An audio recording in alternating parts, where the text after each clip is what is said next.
าษณ์ลูกค้าว่ามาแต่ใสและได้ราคาตามที่แม่ค้าจัดโผบอมาเลยลูกค้า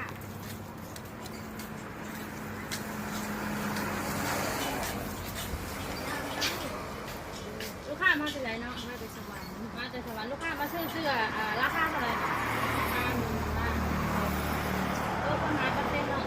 ประมาณ30 เซนก็หนา30 เซนไม่ค่าที่ใส่เนาะไม่ค่าที่ซีโน่ไม่ค่าที่ซีโน่แผนสวรรค์เขตเนาะกติกาก็คือติดตามกดแชร์อะไรราคาถูกโอเคเนาะเห็นว่าลูกค้าบอกได้เลยว่าถ้าลูกค้าเฮ็ดครบตามกติกาที่แม่ค้าแจ้งเนาะเพียงแต่กดไลค์กดแชร์ลูกค้าก็สามารถทักผ่านเสื้อ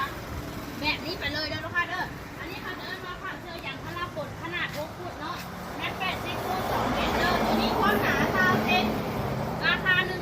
1,160,000 กีบเห็นว่าลูกค้าแม่ค้าบอกเลยว่าโปรนี้สามารถซื้อได้แต่เฉพาะเดือน11เด้อผ้าเสื้อตัวนี้จะนอนได้3 คนเนาะเพราะว่าความกว้างแมตต์80 คูณ 2 เมตรและที่สำคัญตามแผงอย่างไรเฮ็ดจังไหนอย่าลืมเด้อโอนมัดจำก้อน200,000 กีบ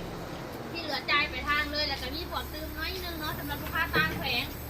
โปรโมชั่นนี้ใกล้จะเบิดปูในสิ้นเดือน11นี้แล้วเด้อผู้ใดยังโมมาซื้อแม่ค้าแนะนำให้มาซื้อด่วนเลยจ้า